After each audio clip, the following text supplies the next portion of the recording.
Nah, untuk mempersingkat waktu, sekarang saya persilahkan Mas Ben untuk ngobrol dengan Dr. Monica dan Bapak Dahlan Iskan. Terima kasih. Terima kasih Silakan, Bu Mas Lia. Ben. Apakah suara saya kedengaran? Kedengeran, Mas Ben. Thank you.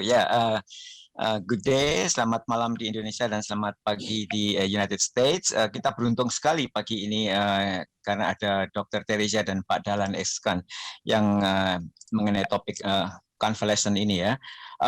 Untuk Dr. Teresia, di Indonesia ternyata proses convalescent ini sudah lama sekali ya, di bulan Maret ternyata menghadap ke Pak Jokowi waktu itu untuk memprosesnya. Dan sebelum kita beralih ke topik yang mengenai teknisnya gimana convalescent itu sendiri, sejarahnya gimana Bu di Indonesia waktu itu prosesnya pembentukan tes convalescent plasma therapy ini? Well, this is a long story, ya kan?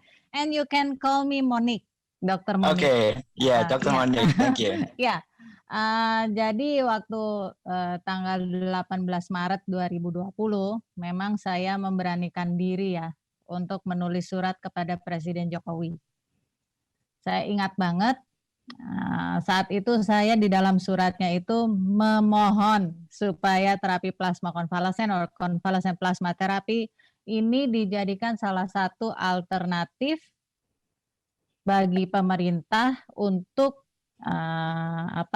sebagai terapi ya, sebagai terapi alternatif terapi bagi pasien COVID-19. Pada tanggal 18 Januari 2021 terjadilah pencanangan gerakan donor plasma konvalesen nasional yang dibuka oleh Wakil Presiden Bapak Ma'ruf Amin, dihadiri oleh perwakilan dari BNPB karena Pak Doni kalau nggak salah waktu itu sedang keluar ada bencana atau apa itu waktu itu di luar Jawa.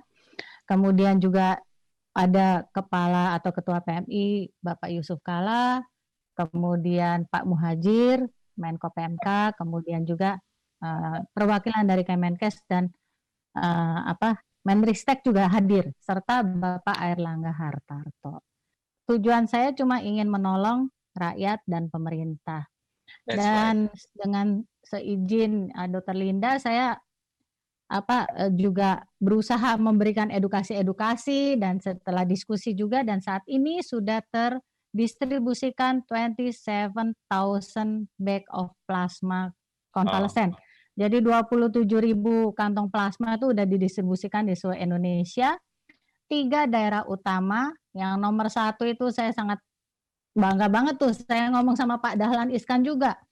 Pak, ini Surabaya nih luar biasa, keren banget itu, nomor 1 itu penyediaan donornya, gerakan donornya ya kan, distribusi plasmanya juga hebat sampai bisa ngebantu ke yang lain. Yang nomor 2 tuh Sidoarjo, kebayang nggak?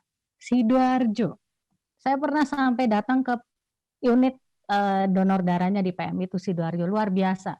Sidoarjo yang kecil itu kadang-kadang kita tuh, aduh ini luar biasa. Dan yang ketiga itu adalah Jakarta. Nah itulah kisah saya yang hampir setahun, jadi 9 bulan ya, kayak orang lahiran itu, Desember itu sudah ditolong oleh Pak Doni, dan Pak Doni sebenarnya yang merupakan mengkoordinasikan semuanya sehingga TPK ini bisa jadi nasional. Demikian dari saya. Ya, sebetulnya saya cuma pengen bilang kita perlu session khusus ini dengan Dr. Monique.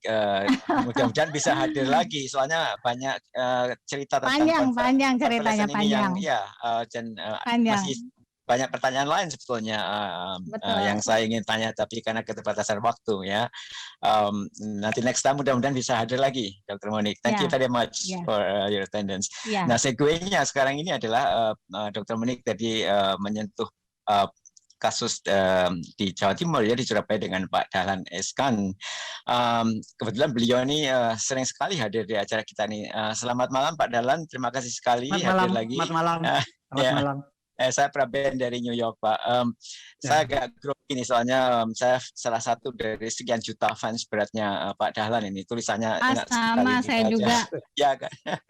Jadi gini, Pak Dahlan kan bagi yang mereka yang sering hadir di acara Zoom kita tentu sudah tahu ya tentang pengalaman Pak Dahlan, tadi juga sudah disampaikan oleh Pak James sedikit mengenai background beliau, pengalaman tentang convalescent ini. Bisa diceritakan lagi nggak Pak, gimana waktu itu pengalamannya sebagai penerima plasma? Ya, waktu itu bulan Januari kemarin saya kan terkena COVID. Memang tidak ada gejala apa-apa. Rasa makanan pun saya tidak kehilangan rasa.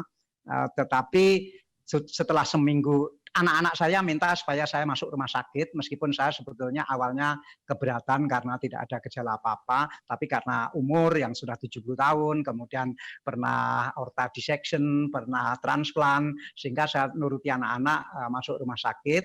Dan setelah seminggu dirawat di rumah sakit, dites, masih belum muncul imunitas. Kemudian dokter menawarkan ke saya, yang tadi Dokter Monik menyatakan sebagai otonomi pasien tadi, dokter menanyakan ke saya, mau nggak transfusi konvalesen? Saya bilang, saya mau. Meskipun awal-awalnya di bulan Mei, Juni itu saya baca banyak artikel, banyak dokter yang menentang, yang mengkritisi konvalesen ini, dan saya agak terpengaruh juga waktu itu. Tetapi karena ini menyangkut hidup dan mati, maka saya bilang sama dokter, lakukan kalau memang itu aman dan ya, dijamin aman, maka langsung dilakukan. Kemudian 2 hari kemudian dites, ternyata muncul imunitas saya dari konvalesen itu. Dokter bilang, Pak Dahlan ini sudah muncul dari transfusi konvalesen tadi, Pak Dahlan sudah muncul imunitasnya. Begitu. Ya sudah, kemudian saya begitu keluar dari rumah sakit, saya minta dicarikan nomor kontaknya Dokter Monik, saya ingin nulis tentang konvalesen ini, dan akhirnya saya nulis 2 kali yang cukup panjang, dan saya menghadiri acara-acara ketika ada masyarakat Surabaya melakukan donor konvalesen ini. Nah, sehingga ya kalau tadi Dokter Monik memuji Surabaya dan Sidoarjo, memang gerakan untuk rame-rame donor ini memang dilakukan bersama-sama, termasuk oleh media-media yang di bawah koordinasi saya. Begitu saja, terima kasih. Saya jangan banyak bicara karena yang penting Dokter Monik dan tadi teman-teman yang lain. Terima kasih. Ya, kita beruntung sekali ya session ini banyak sumber-sumber yang sangat bagus sekali. Kebetulan tadi Ibu Maria dan Bu Ratri adalah salah satu donor yang pertama dan salah satu donor penerima yang pertama adalah Pak Dahlan Iskan ini. Terima kasih sekali waktunya Dr. Monik dan Pak Dahlan. Mudah-mudahan nanti di session berikutnya kita bisa sharing lebih banyak ya. Saya masih ada pertanyaan ini untuk Dr. Monik untuk yang akan datang. Bu Lia, saya kembalikan waktu ke Bu Lia. Terima kasih.